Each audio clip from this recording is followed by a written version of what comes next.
未来が見たけりゃ今すぐに見せてやるぞ。白ひげやれ。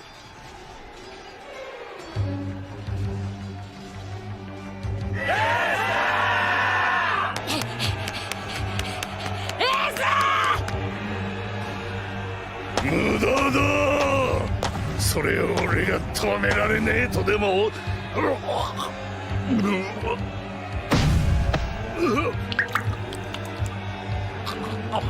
見ろ白ひげ。やめろ。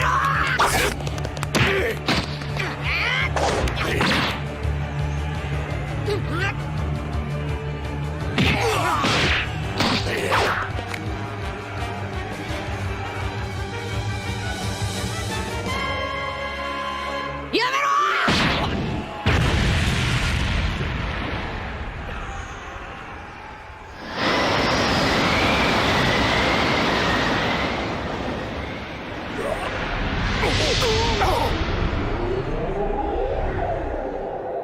やめろ。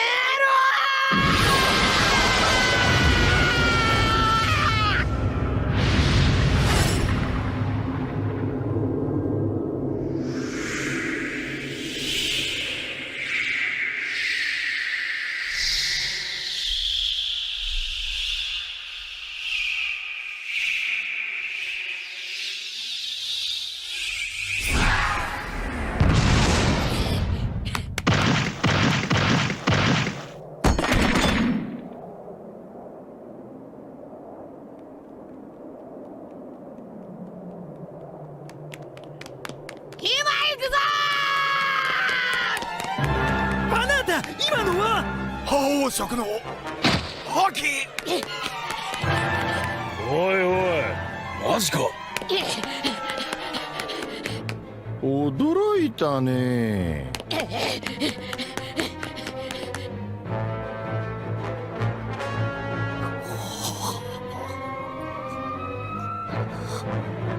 あの小僧。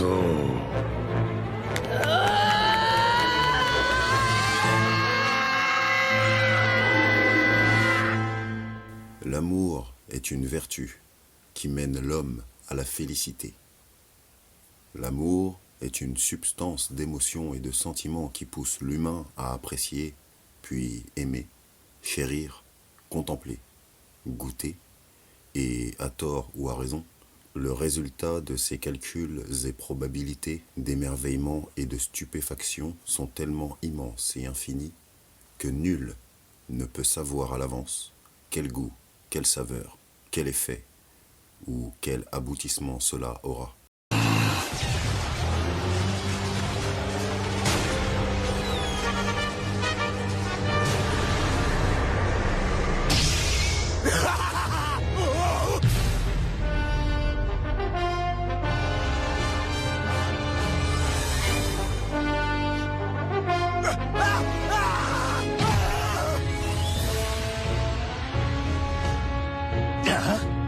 Où est passé Crocoboy? Si ça se trouve, ce pleutre s'est débiné comme une poule mouillée. Oh, regarde, il est là. Sur ce coup, il a été plus rapide que moi. Il a décidé de s'en prendre directement à Barbe Blanche. Père! Ça fait un bail, pas vrai? Barbe Blanche. Tu n'apprendras donc jamais, hein?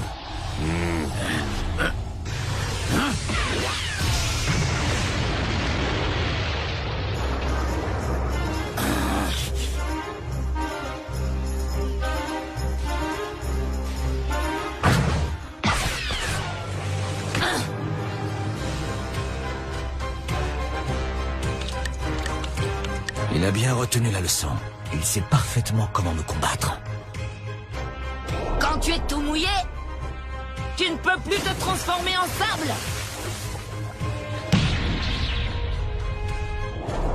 À la minute même où nous sommes arrivés ici, notre accord a pris fin, il est donc désormais caduc. Mais pourquoi cherches-tu à protéger Barbe Blanche? Oh, alors le papy, c'est lui, Barbe Blanche? Ne t'approche pas de lui. Ace aime et respecte cet homme, alors laisse-le tranquille. Décidément, le frère d'Ace est un petit gars plein de ressources. Ne le laissez pas s'approcher de père.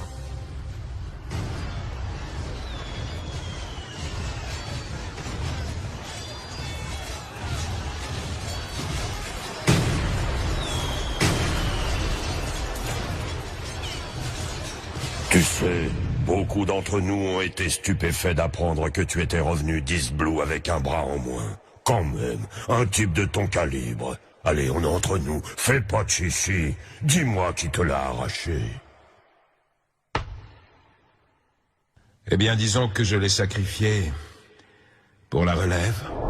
Dis donc, gamin, ce chapeau de paille que tu portes, je trouve qu'il ressemble beaucoup à celui que portait le roux il y a des années de ça. Hein? Comment ça se fait que tu connais Shanks, papy?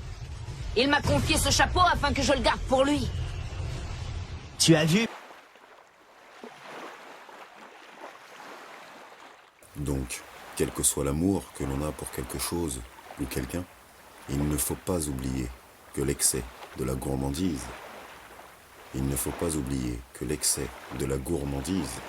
en toute chose, peut véritablement nuire à toute créature. Et cet amour n'est pas forcément réciproque, comme avec un aliment ou une personne à qui vous pourriez tenir une animosité du fait que l'amour que vous portez à cette chose ou personne ne soit pas identique ou réciproque. Bien. Well, l'amour est une merveilleuse reconnaissance vers l'aboutissement du bonheur de l'autre, mais avec un juste milieu. Nul ne doit forcer ou se fâcher injustement contre quelqu'un simplement parce que cette personne ne l'aime pas. Non.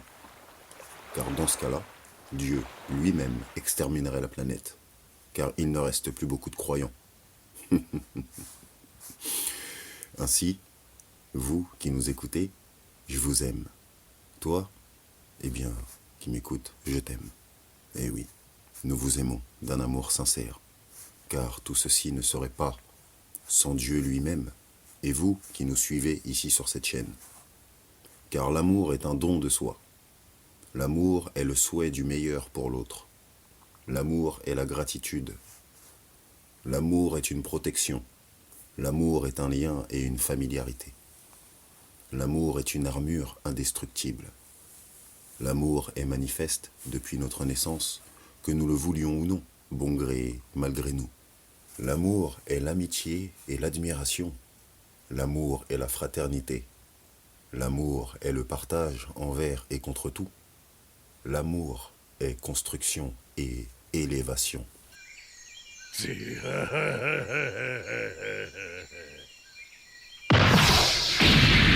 やっぱ生かして連れてこいぜ。黙りな。私のコレクションだよ。奴に近づくだけで命を落としかねねえ。背後からそっとだ。見つめられたら即刻アウト。助けてー聖地生徒かこいつ何も聞かね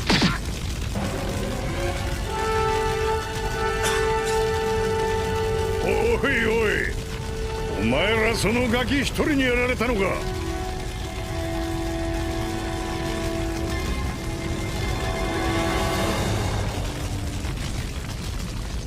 おい、嘘だろ。白い髪、褐色の肌、黒い翼。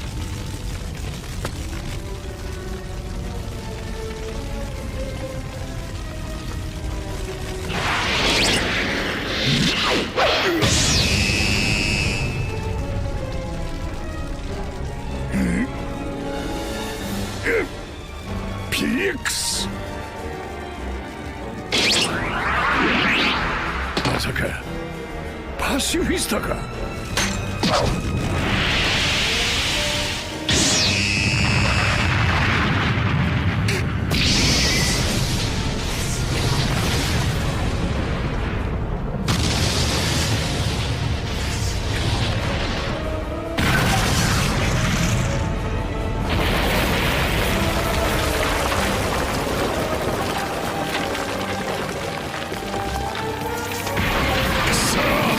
パシフィスタがガキ？どういうこった？こ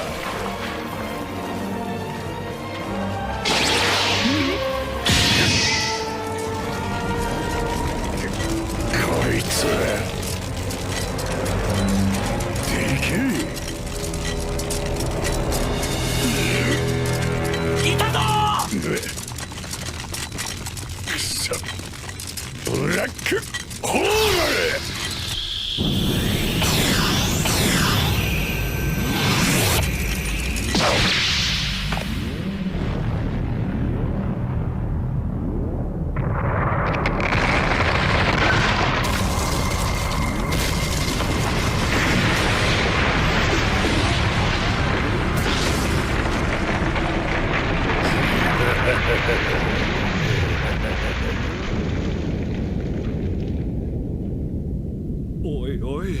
やべんじゃねえか。こんな時に L'amour est donc ce que l'on souhaite à l'autre, car l'amour, c'est être accompagné. L'amour, c'est tenir compagnie. L'amour, c'est protéger ceux que l'on aime, et ceux que l'on aime chérissent et aiment eux aussi. L'amour est une beauté solennelle. L'amour est un joyau divin et éternel qui illumine et fait battre, résonner et vivre le cœur. Ton cœur, mon cœur, notre cœur. L'amour est une goutte du cœur. L'amour est une couverture sous laquelle la chaleur vient nous couvrir quand nous avons froid. L'amour, c'est avoir la permission de sortir les impuretés de notre corps. Nos selles, faire pipi avec les urines et le caca, des gaz, torse, paix, les rototos, les guerres, hashek. Astaghfirullah ya Rabbi, astaghfirullah lil mu'minun wal mu'minat. Désolé, mais c'est la vérité. L'amour, c'est la permission d'éternuer. L'amour, c'est la permission de se reposer après une journée d'écolier ou d'étudiant, mais aussi pour nous, après avoir travaillé pour le gouvernementeur et l'argent. L'amour, c'est viscéralement être contre les injustes, et pas juste être contre quelqu'un ou un clan, pour oublier après les véritables injustices, guerres et crimes sordides et injustes. L'amour, c'est toi qui m'écoutes, et que cela te donne envie de relire le miracle des miracles des récits, autant de fois qu'il le faut, s'il plaît à Dieu. Que cela te donne aussi la force et la volonté de lutter contre toutes les injustices envers toi-même, comme moi-même envers moi-même, et que Dieu nous apporte son soutien et sa puissance pour nous défendre contre nos oppresseurs communs. Ainsi, que Dieu nous apprenne à avoir les meilleurs des comportements par la bienveillance et la paix, la solidarité et l'amour fraternel, pour apprendre à ne croire et n'adorer que lui, Dieu le Tout-Puissant, créateur de toutes choses, et parfait savant sur toutes choses, avant que toutes ces choses ne soient créées. Comme cela, nous aimerons et accepterons les œuvres et apprentissages de tout ce que Dieu propose pour nous, selon ce que lui veut uniquement. Donc le bien, et n'adorer que Dieu sans rien lui associer, quoi. Bienveillance et amour de notre Créateur sur nous tous. Amen. Amin, ya Rabbi. Nous nous rappelons que dans notre aventure précédente, l'épisode 19 de la série Vérité sur l'humanité, que dans l'affiliation de la descendance d'Abraham, cette congrégation universelle de la bienveillance et l'unicité de Dieu le Tout-Puissant, il y a eu un enfant, beau et majestueux, doux et attachant. Tout cela en même temps, comme jamais l'univers n'a pu connaître. Et quelle descendance insolite et prodigieuse que Dieu nous a envoyée par bonté inégalable et d'une douceur et grandeur incommensurables. Dieu nous a créés, à l'époque, un enfant prophète, avec la moitié de la beauté humaine, de ce que peut être physiquement et intellectuellement une créature, tellement belle dans ses comportements et gestuelles innocentes, que cette créature elle-même n'est même pas au courant et ne comprend même pas pourquoi les gens sont si attachés à lui dès leurs premières approches. Quel beau garçon, et quel tendre et bienveillant petit garçon. En grandissant, il était si poli et serviable que les gens trouvaient n'importe quel prétexte pour venir le voir, même si c'était de loin, ou même si ce n'était qu'un seul instant. Un enfant brillant et un ornement de l'omnipotence et les miracles que Dieu expose en toute et solennelle vérité. Dieu nous aime vraiment beaucoup, mais les gens rejettent son amour à cause de ce que le monde les laisse percevoir de leurs êtres. Je répète, la société pousse tellement les gens à la bassesse de l'apparence aujourd'hui en 2024 que des gens jamais satisfaits de ce qu'ils sont et de ce qu'ils ont veulent devenir autre chose. D'autres, certains, se suicident. D'autres sont harcelés parce qu'ils ne veulent pas s'habiller comme les autres ou parce qu'ils n'ont pas la dernière tendance du jour ou du mois ou de l'année ou de l'époque. D'autres sont harcelés parce qu'ils croient en Dieu. Certains sont agressés et menacés injustement par des lâches et des pervers du mal et de la souffrance des autres. Vous voyez, la course aux richesses et la gloire pousse les gens à juger ceux qui ne suivent pas cette vague vaseuse de la perdition. Donc ils agressent et menacent dans leur faiblesse. Et aussi, des fois, ils forcent et obligent les gens à faire ce que eux ils veulent. Par contre, Dieu, lui, il ne te force pas à faire ça. Dieu ne force pas les gens à forcer. Il a même interdit cela. Comme ça, c'est clair. Mais les individus pervers préfèrent utiliser leur propre perversion du mal, qui en eux, mais bien en eux, au fond de leur cœur, ils utilisent ça pour agresser et faire du mal aux autres en justifiant cela, au nom de Karambar, leur divinité qui s'appelle Satan le maudit, Iblis banni. Et après, les soi-disant justiciers du mal se font passer pour des attardés psychologiques, pour passer au travers de la justice des hommes, au travers des failles du système, comme ça ils ne vont pas en prison, puis après un tout petit séjour des fois dans les hôpitaux psychiatriques, ou dans les prisons, même quelques mois, 2-3 mois, eux, c'est vite fait. Par contre, les jeunes, eux, ils prennent des 3-4 ans, quoi. Les nouvelles générations, et puis les gens qui n'ont rien fait aussi, ils prennent des années. Par contre, les criminels, les violeurs et tout, eux, ils prennent des 5 mois, 3 semaines, 3 jours. Même pas de GAV, carrément. Alors, dans les prisons, vous mettez des jeunes avec ces grands malades et tous ces extrémistes. Puis, après, quand ces jeunes ressortent pour avoir juste vendu ou volé des choses, vous les accusez du mal du monde entier et de toutes sortes d'extrémismes inventés. Bande d'ingrats pervers, vous accusez toujours les autres. Toujours les jeunes, toujours les étrangers, toujours la même chose, quoi. Oh, les jeunes d'aujourd'hui et ceux d'avant. Sachez que nos dirigeants, et Satan le banni, n'ont de pouvoir que parce que nous faisons n'importe quoi. N'importe comment, avec n'importe qui, n'importe où, et injustement aussi envers nous-mêmes. Donc, comment voulez-vous que nos dirigeants nous écoutent si vous n'arrivez pas à vous détacher des artifices qu'ils ont fabriqués pour nous distraire de notre véritable force et puissance, dans notre unicité pour Dieu uniquement, venant de Dieu le Très-Haut uniquement? Bref, à bon entendeur. Notre prophète de Dieu, Jacob, paix sur lui, a aimé son fils Youssouf, d'un amour sans borne et sans limite. Il était vraiment très attaché lui aussi à son fils, comme tous les gens qui côtoyaient cet enfant. C'était vraiment incroyable, car Jacob avait enseigné des valeurs et des principes à tous ses enfants sans aucune exception. Mais Youssouf n'était pas comme les autres dans la compréhension des mystères de l'univers de Dieu, notre Créateur sublime et majestueux. Moralement et physiquement, cet enfant avait une intelligence surprenante et mystérieuse en même temps, car ce n'était qu'un enfant. En gros, il avait des comportements et des mimiques du visage et de ses gestuels qui ressemblaient presque à des comportements d'adultes. Mais comme c'est un enfant, un bébé, les gens ils comprennent pas. Et combien de gens aujourd'hui peuvent être témoins de cela, des enfants, des bébés comme ça? Ils ont plein de comportements et des petites mimiques d'adultes, comme s'ils savent déjà comment montrer qu'ils sont fâchés. Ils peuvent montrer qu'ils sourient. Ils peuvent montrer que genre, il y a un mystère. Genre, ils te font une blague. Ils te font des têtes, ils te font des blagues. Ils ont des rires mystérieux. Les bébés, c'est des livres ouverts. Enfin bon. Revenons là où on en était. En gros, il avait une intelligence telle que notre grand-père Abraham dans sa jeunesse. Sauf que là, Youssouf détenait cette capacité et cette réflexion dès la petite enfance. Tout comme notre tonton Isaac, paix sur lui, le prophète de la foi né en Dieu uniquement. Et sur Abraham aussi, paix sur lui. Un jour, Youssouf, qui n'était toujours qu'un enfant, fit un rêve étrange et mystérieux pendant son sommeil. N'étant qu'un enfant et ne comprenant pas encore les mystères de l'univers et de l'inconnu, notre petit frère Youssouf raconta son rêve à son père le prophète Jacob. En venant près de son père, Youssouf lui dit alors « Oh, mon cher père !»« Oui, oh, mon fils bien-aimé !» répondit Jacob. Alors notre petit frère Youssouf raconta à son père qu'il avait vu quelque chose pendant son sommeil. « Et qu'as-tu vu, mon fils ?» dit Jacob. « Oh, mon père, j'ai vu en songe 11 étoiles. Et aussi le soleil et la lune.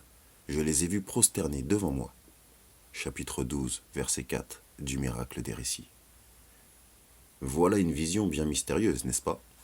Comment un enfant de moins de 10 ans pourrait savoir et reconnaître dans un rêve que 11 étoiles, plus le soleil et la lune, se sont prosternés devant lui? Comment des astres et constellations, comment le soleil et la lune pourraient se prosterner devant un enfant? N'est-ce pas mystérieux? C'est comment? Ils lui ont fait une révérence? C'est quoi? Ce serait une marque de respect? Ou Bélec une attention à son égard? Ou envers sa famille? Et comment notre petit frère Youssouf a compris que tous ces astres sont prosternés pour lui? Cela n'a aucun sens pour un humain normal, vous voyez? C'est comme l'histoire de la chamelle. Dans notre chapitre 0 et 1. Des individus insolents et impétueux, grands demandeurs de bien, de Dieu, et des grands contestataires par la suite. Des gens ils demandent des choses et puis une fois qu'ils l'ont, oh non, finalement, on va faire du mal à la chose qu'on a demandé, juste comme ça, pour rigoler. Voilà. Au cas où vous vous rappeliez pas. Notre grand-père prophète de la sagesse, Jacob, le fondateur du temple de la deuxième maison de Dieu, avait compris dans les paroles et que dans le rêve de son enfant, il y avait quelque chose de mystérieux et unique qui allait arriver à son enfant. Étant un homme bienveillant avec toute l'humanité, Jacob, comme tout papa, est le père d'un enfant qui vient d'avoir une vision unique. Mais c'est rare. Donc il se trouve que notre prophète Yacoub a vécu 30 ans avec sa famille, avant la naissance de Youssouf et de Benyamin, paix sur eux, tous, qui sont issus de son deuxième mariage avec Rahil, Rachel. Et dans le monde, des nouvelles arrivent et repartent, autant que des rumeurs et mensonges sur les quêtes de nouveaux territoires et l'esclavage international. Oui, oui, vous avez bien entendu, l'esclavage international existait déjà.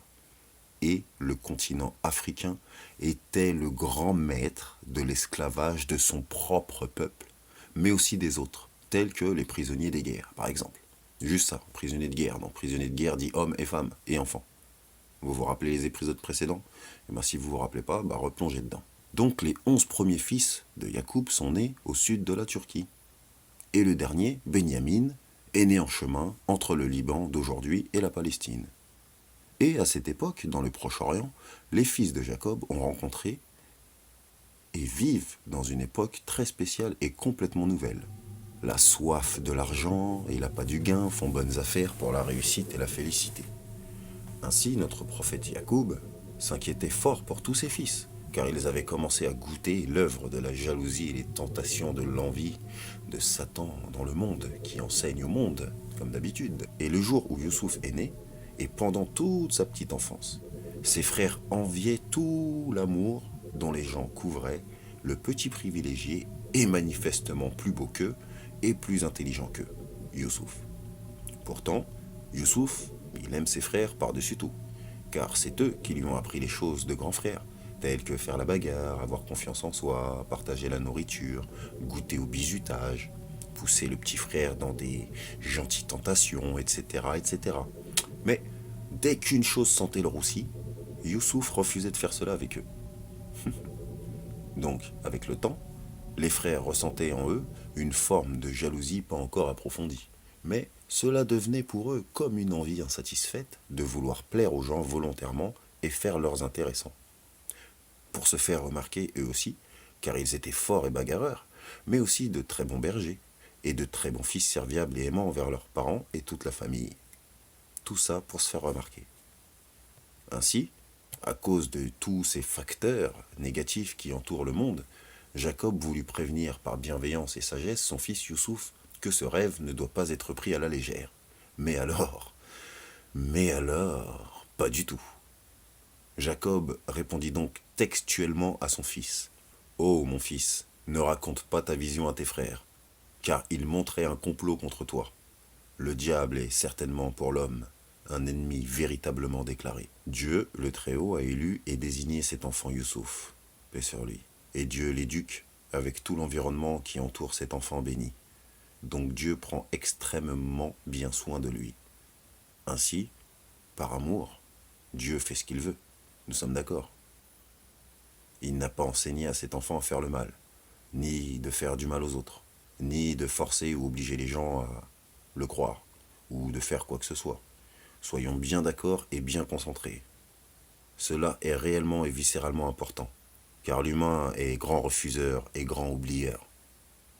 Ainsi, Dieu a pris soin de toutes ses créatures, sans se fatiguer, ni même avoir besoin de nous, ni de rien du tout, puis pendant des millénaires, depuis le début de notre création, avant même l'instant où nous n'étions même pas encore une chose prononçable. Mais les gens ont manipulé l'enfance de certains, et la vie de certains et certaines. Comme je le disais, Dieu fait ce qu'il veut. N'oubliez pas que c'est les gens qui manipulent la vie des autres, et non Dieu. Suivez bien.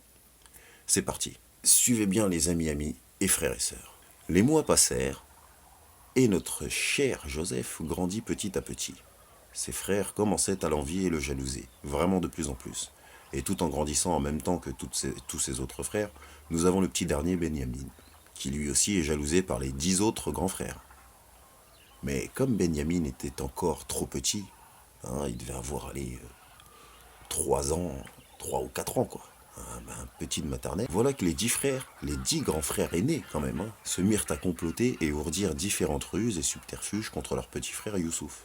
Normal, ils veulent s'attaquer à un petit qui a moins de 10 ans, mais qui a plus que 5 ans.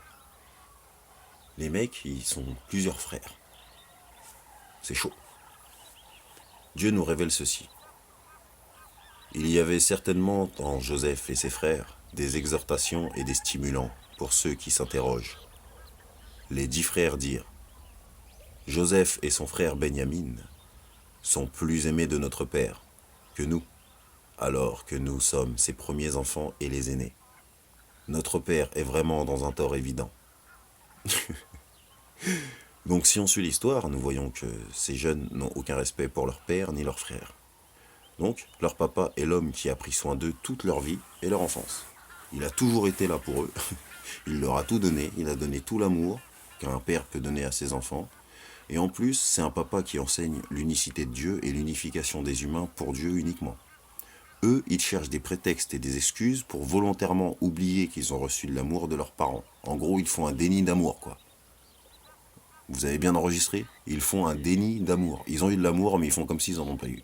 Voilà le début de la rage gratuite et de la haine gratuite des gens ingrats. Il y a des gens, ils parlent, en fait, ils ont déjà eu de l'amour. C'est des menteurs. Donc eux, ils cherchent des prétextes et des excuses pour volontairement oublier qu'ils ont reçu de l'amour de leurs parents.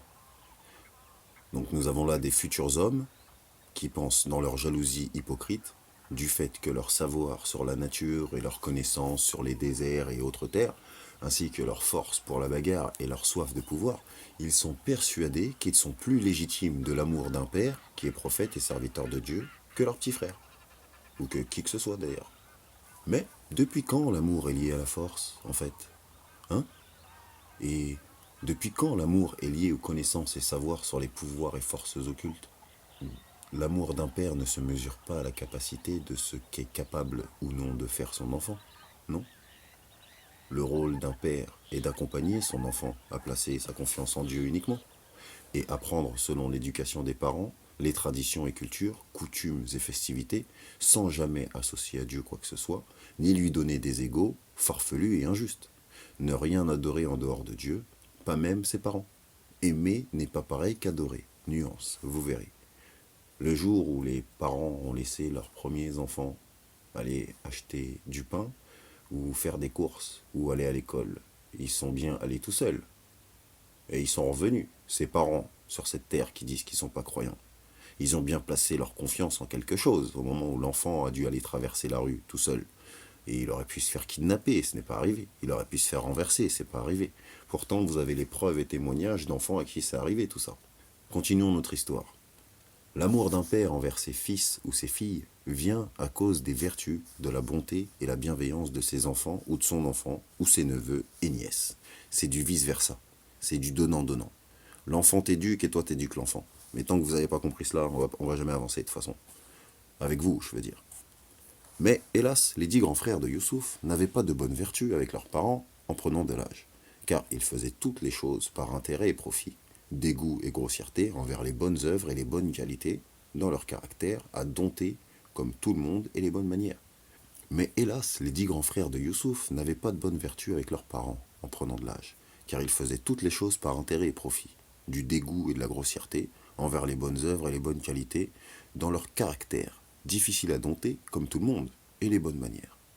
Tout le monde a du mal à faire ça, mais c'est du travail. Il faut apprendre à se cultiver, apprendre à se connaître, apprendre à s'éduquer, apprendre à évoluer, apprendre à s'élever, apprendre à progresser, ça suffit.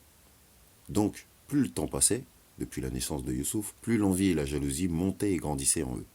Alors, à la naissance de Benyamin, ce fut la goutte d'épreuve qui révéla leur vraie nature.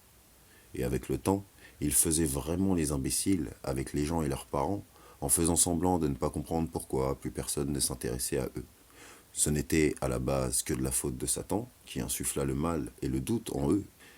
Puis, avec sa magie, il transforma les doutes en mauvaises pensées et mauvaises idées.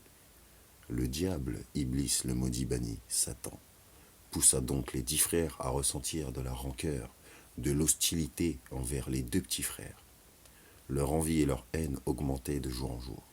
Un jour, pendant leur concertation et petit complot, ils dirent « Tuez Joseph ou bien éloignez-le quelque part dans un autre pays, dans n'importe quel endroit. Comme cela, il ne pourra pas revenir et ne saura pas non plus comment faire pour retrouver son chemin et survivre à la nature. Tout cela afin que le visage de notre Père se tourne exclusivement vers nous. Peut-être en faisant cela, tout le monde nous regardera enfin, et nous passerons enfin pour des gens de bien. Si vraiment vous êtes prêts à cela, alors on le tue en commettant notre péché du crime de notre frère. Puis après, après on va demander pardon à Dieu, et il nous pardonnera. Comme cela, nous passerons pour des sauveurs et des gens de bien. Wouh, cowboy! Alors, chers frères et sœurs, pensez-vous que cela est une attitude loyale et amicale de manigancer pour assassiner quelqu'un? Puis en plus, trouver, avant même d'avoir fait le crime, des prétextes et des excuses bidons pour faire du mal volontairement et certes délibérément à des gens de bien, après, comme si de rien n'était. Genre, de quoi? Nous? Non. C'est vieux ça l'histoire de notre petit frère Youssouf. De toute façon, il n'avait rien de spécial au fond. Je répète, trouver avant même d'avoir fait le crime des prétextes et excuses pour faire du mal volontairement. Donc, certes, délibérément, et pour redevenir des gens de bien après avoir fait le mal, comme si de rien n'était. Zerma, ils n'ont rien fait. Normal. Le mal est la préméditation du crime par excellence. Et envers qui? Pas envers un animal ou un insecte qui n'a pas de lien avec eux, soi-disant. Non. Ils n'ont pas choisi un méchant ou choisi de faire un crime pendant une guerre. Non. Une famille de descendants de prophètes avec 10 fils qui veulent faire une chose qui n'est même pas censée exister. Mais pourtant si. Alors, est-ce que Dieu va accepter la repentance des 10 fils de notre prophète Jacob?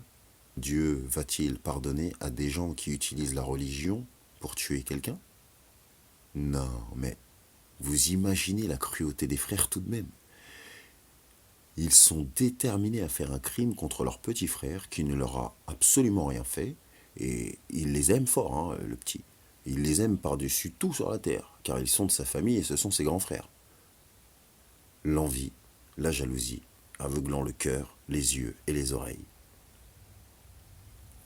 Le temps passa, mais un des 10 frères ayant encore un peu de sentiment en lui, celui qui vraiment, par Dieu, était encore raisonnable dans sa tête, est intervenu contre cette manigance monstrueuse de ses frères. Il a tenu tête contre ses 9 frères tout seul, comme un courageux justicier, et a dit « Ne tuez pas Joseph, mais jetez-le, dans le fond du trou d'un puits, si bien sûr vous êtes disposés à agir. » Tous ses frères qui avaient la soif du meurtre ne comprenaient plus rien, n'entendaient plus rien, ne voyaient plus rien, et répondirent tous ensemble « Quoi? Mais pourquoi faire en fait ?» Et le plus raisonnable d'entre eux répondit alors « Afin que quelconque caravane le recueille. Nous parlons là de notre petit frère Joseph, mes frères. Nous ne pouvons pas le tuer. Si vous voulez vous débarrasser de lui, ne le tuez pas. Si vous le tuez, je peux sentir déjà que nous allons tous devoir supporter un énorme péché.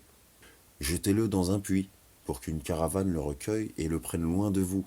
Hein, vous, ces faux frères. N'est-ce pas vous qui vouliez ça à la base? Et si vous éloignez Youssouf, vous pourrez rester seul avec votre père tant aimé, au point de lui voler et d'assassiner son enfant, qui est notre petit frère. » Après plusieurs jours de complot, et Dieu sait parfaitement mieux combien de temps, les 10 frères se mirent d'accord pour ne pas tuer Youssouf, et simplement le jeter dans un puits. Vous remarquerez qu'ils ne veulent pas le laisser en plein milieu du désert ou de la mer. Ils veulent le jeter dans un puits. La petite bienveillance d'un des frères, quoi, a fait que Dieu le Très-Haut guide donc qui il veut vers la droiture. Sinon, le petit, aujourd'hui, je pense que l'histoire serait différente. Ainsi, Youssouf n'étant même pas encore un adolescent, il doit avoir entre 5 et 10 ans, allez, il a contre lui un gouvernement Ah non, c'est vrai, ça c'est nous. J'ai fait exprès. Il a contre lui ses propres frères de sang qui veulent lui causer du tort. Donc 9 frères sont persuadés et nourrissent la haine et la rage. Ils sont persuadés, qu'est-ce qu'ils font, c'est bien. Car ils s'auto-persuadent dans leur tête que même dans le puits, le petit Youssouf ne va pas survivre. Ainsi, les jours passèrent et les 10 frères injustes devenaient de plus en plus proches de Youssouf et Benyamin pour se faire bien voir des gens et pour amadouer l'entourage et le papa Jacob. Ils ont commencé à traiter avec douceur et bienveillance Benyamin et Youssouf. Ils avaient retrouvé le sourire, l'humour, la joie de vivre, et ils rigolaient tous ensemble, et tout ça devant leur père évidemment. Donc les 10 frères qui étaient devenus méchants et qui devenaient désagréables avec tout le monde redeviennent gentils. Donc le laisser paraître. Et tout ceci du jour au lendemain. Je vous ai dit restez concentrés. Ils sont devenus gentils comme ça sans aucune raison visible. Sans aucune raison visible. Et une fois qu'ils ont bien infiltré le cœur de tout le monde, dans leur illusion d'amour pour les petits frères et toute la famille, ils ont décidé de passer à l'acte. Alors, dans ce semblant d'amour, ils sont allés vers leur père, Jacob. Après avoir bien comploté cette œuvre maléfique avant, les 10 frères vinrent donc voir notre prophète Jacob et lui dirent « Ô notre père !» Les 10 frères vinrent donc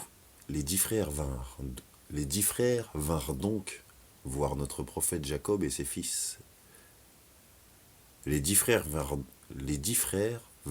donc voir notre prophète Jacob et lui dirent « Ô notre père, nous voulons sortir avec notre frère, nous amuser et jouer avec lui comme tu le faisais pour nous avant.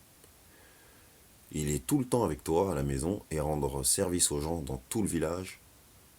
Il est tout le temps avec toi à la maison à rendre des services aux gens dans tout le village. Laisse-le sortir avec nous un petit peu de temps en temps. » Dieu nous raconte cette situation si désolante pour l'humanité, mais comme une très belle leçon pour l'humanité. Et en toute vérité, Dieu nous enseigne en ces mots. Ils dirent, « Ô notre Père, qu'as-tu à ne pas nous faire confiance et te fier à nous au sujet de Joseph? Nous sommes cependant bien intentionnés à son égard. »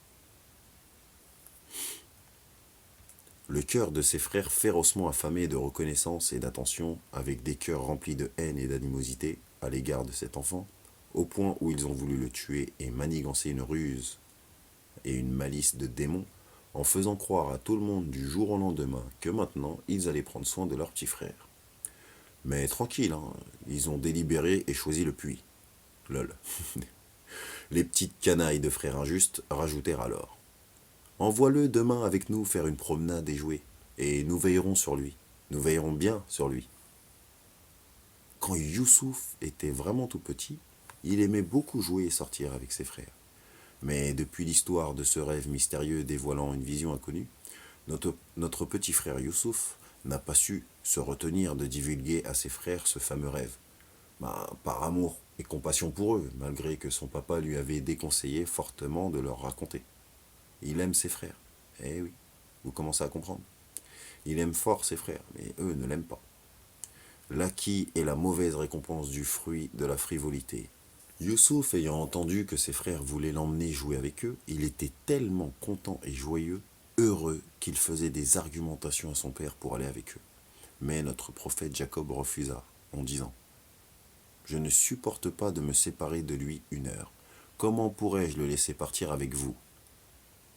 Et Dieu nous confirme cela avec sa parole, en disant « Jacob dit à ses fils, « Certes, je m'attristerai que vous l'emmeniez loin de moi, et je crains que le loup ne le dévore dans un moment où vous ne ferez pas attention à lui. » Le papa Jacob, notre prophète de Dieu, craint une autre chose aussi que vous avez oublié peut-être. Youssouf est un enfant qui ne pourra pas se défendre seul en cas de nécessité. Il dit alors, « Je crains que le loup le mange. » Car pour lui, un enfant ne pourra pas fuir ni se défendre face à un loup. Les frères téméraires injustes et forceurs, qui détestent Youssouf, ont répondu à Jacob, leur père. « Ô notre père, nous sommes des hommes forts et robustes. Comment un loup pourrait dévorer notre petit frère ?» N'importe quoi. Si le loup même le dévore alors que nous sommes nombreux, vraiment nous serons des gens perdants. Si le loup le dévore alors que nous sommes nombreux, nous serons vraiment les perdants. Regardant la joie et l'émotion sur le visage de Youssouf et les arguments réconfortants de ses 10 fils, Jacob accepta alors la proposition pour la sortie entre les frères et Youssouf. Pendant toute la nuit, Youssouf pensait à la sortie avec ses frères tellement il était heureux. Il remerciait Dieu et il était vraiment content que son papa l'ait enfin laissé ressortir avec ses grands frères. Youssouf aimait profondément et viscéralement ses grands frères. Il avait hâte d'être le lendemain matin. Youssouf est donc sorti avec ses frères. Il était heureux et content de jouer avec eux. Eux, ils s'amusaient avec Youssouf, en ayant dans leur tête la méchanceté et la laideur de leur comportement d'hypocrite envers Youssouf. Ils ont parcouru une belle et grande distance ensemble. Ils ont mangé et pique-niqué, joué et ils sont repartis découvrir des nouveaux paysages. Juste pour lui, le petit. Car c'est la véritable première fois que Youssouf va si loin, et si loin de chez lui, et sans son père à côté. C'est un agréable voyage, et pour avoir connu les terres alentours des régions, les frères sont arrivés au puits du complot. Ils sont arrivés au puits du complot. Ils ont donc porté de force notre petit frère Youssouf pour le jeter dans le puits. Lui, Youssouf, qui croyait encore sur l'instant que ses frères lui faisaient une mauvaise blague. Il pensait que c'était un jeu. Eh ben non. Ils l'ont jeté comme des vermines. Ils l'ont jeté comme des vermines dans le puits. Et comme Youssouf a peur, il a réussi à se raccrocher par réflexe de Dieu au bord du puits. Car il avait eu peur de tomber pour de vrai tout au fond. C'est normal. N'importe qui, on le jette dans le vide ou dans un puits, il va essayer un minimum de s'accrocher. Nous sommes d'accord. Et là, mesquine, notre petit frère Youssouf, paix sur lui, commence à crier à ses frères de le rattraper et de le sortir de là. « Aidez-moi! Mais aidez-moi! Me laissez pas dans le vide du puits comme ça, s'il vous plaît. J'ai peur, je vais tomber. Mais qu'est-ce que vous faites à me regarder? Vous attendez quoi? Oh, Foulan, Foulan !» Youssouf appela ses frères au secours et à l'aide pour qu'ils le sortent de là. Et eux, ils le regardaient en rigolant et ils lui disaient « Tu connais bien ta bonne place dans le cœur de ton père, hein? Que l'amour exceptionnel de ton père te vienne donc en aide maintenant. » Puis, les vermines de frères décrochèrent les mains et les doigts de Youssouf, qui se tenait pour ne pas tomber. Et il tomba dans ce puits sombre et effrayant. Pour n'importe qui, seul au milieu de nulle part, avec rien pour manger ni boire, ni personne à qui parler.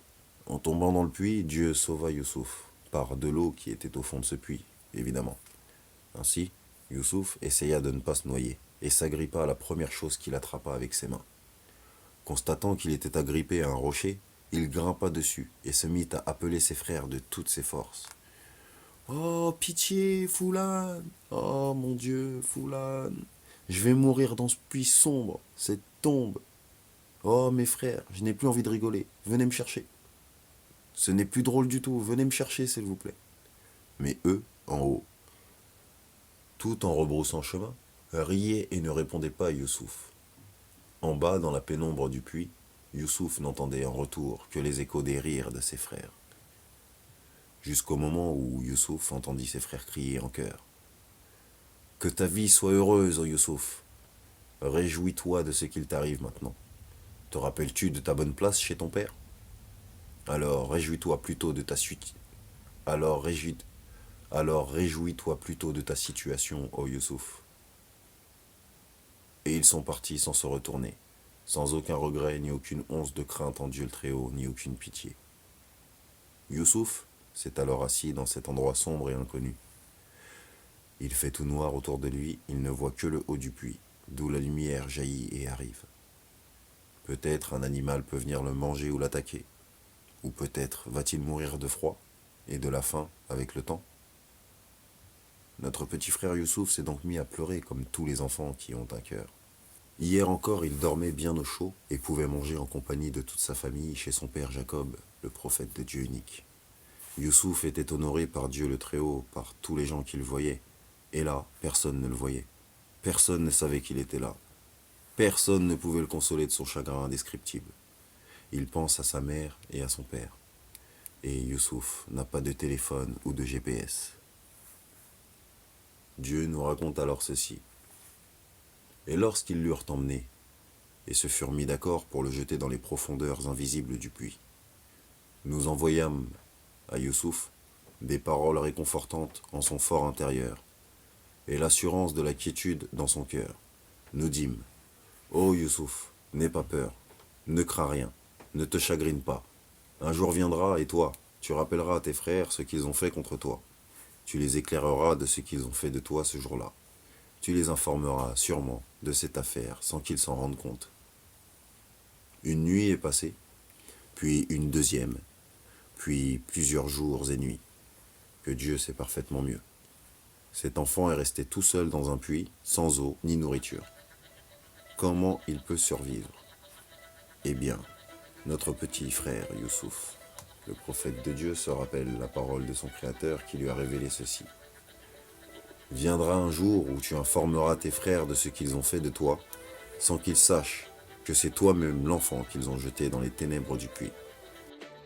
Viendra un jour où tu informeras tes frères de ce qu'ils ont fait de toi, sans qu'ils sachent que c'est toi-même l'enfant qu'ils ont jeté dans les ténèbres du puits.